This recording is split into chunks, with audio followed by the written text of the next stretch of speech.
I was the best student at my school. I was the best student until I am on the ninth grade. You know why? Because I only knew 4 poems by heart. Every student, even my teachers, thought that I am the best speaker of English. But actually, no, that was not like this. As I just said, I knew by heart only 4 poems, which I learned in my first grade from my first English teacher. And that made me very popular among my teens. Unfortunately, this journey didn't last long. Yeah, I entered the Lyceum and I found there the real English monsters. I was among them with just these 4 poems. But I noticed like these poems are not gonna work anymore. So what should I do? Should I give up? No, because it's not me. It's not me who is going to give up. One day in our English lesson, my peers were using not only English, but idioms, colloquial languages, and so difficult expressions. And I was very shocked looking at them. And I was considering about how can I speak? What should I do? I still shake. See? What I did is I just listened to them. And I wanted to impress my English teacher. And I also wanted to use an English idiom. And I said, I feel myself on the seventh cloud to have this kind of English teacher. But that was a big mistake. Guys, do you know the idiom to feel yourself on the seventh cloud? Is it on the seventh cloud in English? What is that? On the ninth cloud, right. Yes, and after that, my peers, my classmates, you know what they did? They started laughing at me. Saying, and one of them even said, is it the cheapest version of being happy? Yeah. Being on the seventh cloud is the cheapest version of being on the ninth cloud. You are not on the ninth cloud because this is the cheapest version. Can you imagine how I felt? And that was the big stone which was thrown to me. After that, I completely stopped speaking. And that was a big block in front of me. I just stopped speaking. I was afraid of speaking. I was afraid of making more and more mistakes. And my teacher, my English teacher, who was from the United States, I still remember her very well. Her name was Jennifer. She noticed it, and she came to me and she said, Continue, please. But I couldn't. Yeah, my peers, my classmates were speaking. They were making jokes. They were using English as if their native language. Can you imagine? And it was very hurting for me. I even wanted to stop studying at this lyceum. But no, I couldn't. Because there was one reason. Do you know what was that? What song I used in the beginning of my, let's say, appearance here? Papa. Yeah. Because my father was believing to me. He was always believing in me. He was always motivating me. He was saying, you can. Because my father couldn't speak English. For my father, I was the best English speaker. Because these 4 poems of mine were impressing him. He was believing like one day I'll be the best English teacher. So I kept going. And one day, as a punishment, because I was not good at school, at Lyceum, my English teacher gave me extra homework to do, and she said, you are punished. And when I am leaving her room, she said, break a leg. But she said it in a smiling way. She was smiling and said, break your leg. I was very angry and I said, why is she doing like this? I'm struggling. I cannot like handle this language. But instead of wishing me luck, why she's wishing me that bad luck? Why should I break my leg? It sounds like, the translation. Yes. And it was very girlish. I started crying. I thought like my teacher doesn't like me. That's why she used this one.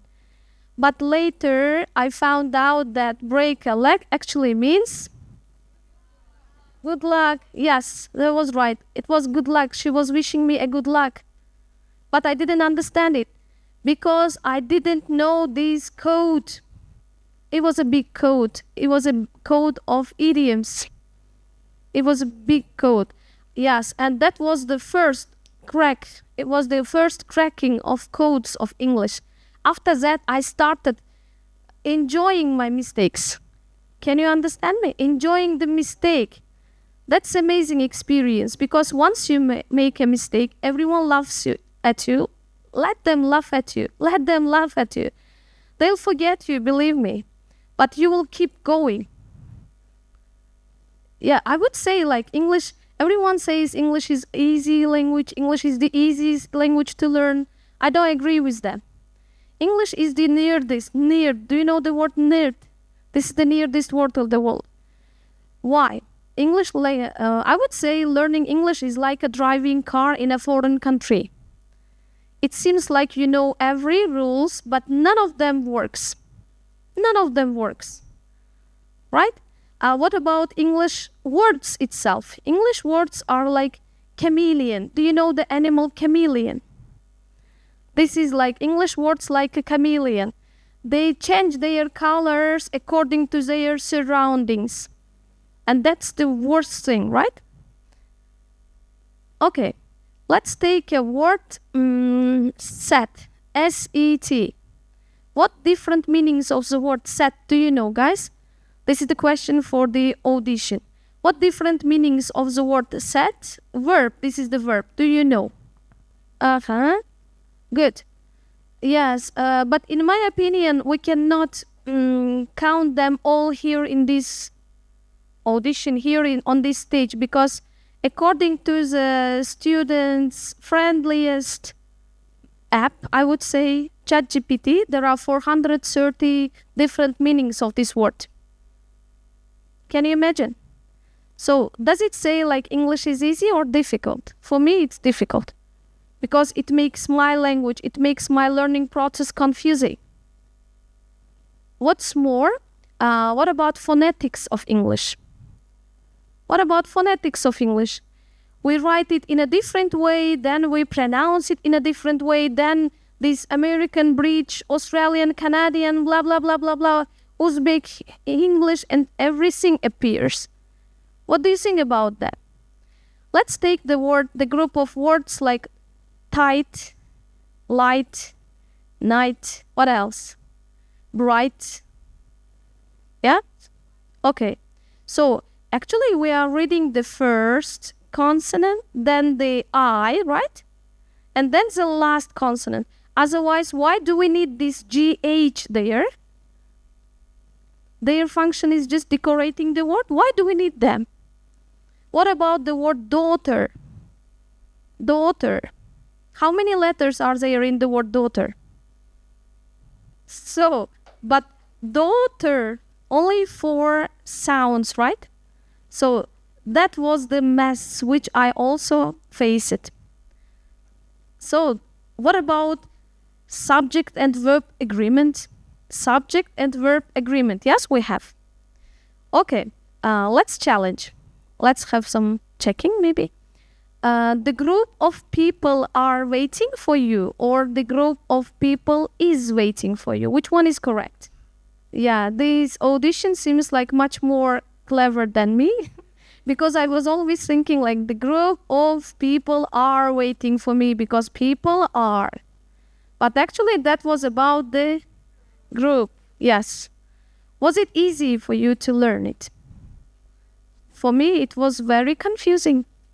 So we have more and more these kind of stuffs like irregular verbs, irregular nouns then appears, irregular adjectives. Do you think this should stop me? No. Or do these factors should stop other English learners to learn, or let's say to gain the language more and more? No. No, don't stop, guys. The notebooks I showed you, that notebooks, you may come and see them. I found them for you. They are my childhood notebooks from my lyceum, from my university time. And I would say you, I'm still learning them. I'm still learning them. Yes, that the one which you had, Mr. Mike, this is the newest one which I have just started. And you can see all vocabularies there. Yes. And I see here a lot of students. Okay, can you tell me, how long have you been learning English? 4 years. 2 years. 10 years. Oh my goodness. Great. Okay. And how well do you think you can speak English? So what do you think? When this journey is gonna stop? What do you think? When are you gonna go to the final line? Never. Yes. The feeling of never is never. Yes. Considering me, I am Miss Nargiza, an English teacher, general English teacher, an English lover, an English learner. It's been about 20 years since I've been learning this language. I'm still learning, I'm still enjoying. And these, let's say, codes which are appearing on my way, they are helping me to enjoy, they are helping me to continue it more and more. And if I have long life, if I can live 100 years, let's say I may live 200 years. Yes, in my last day of my life, I'll be learning English and I'll be enjoying it. So if any of you feeling disappointed, thinking like, it's been 2 years, it's been 4 years, but I cannot speak still like Mr. Nike or Mr. Nixon or Mr. Zo'r or Mr. Abdul Malik or Mr. Firdaus. Just keep going. Just keep going. At least you can speak like Miss Nargiza. Thank you.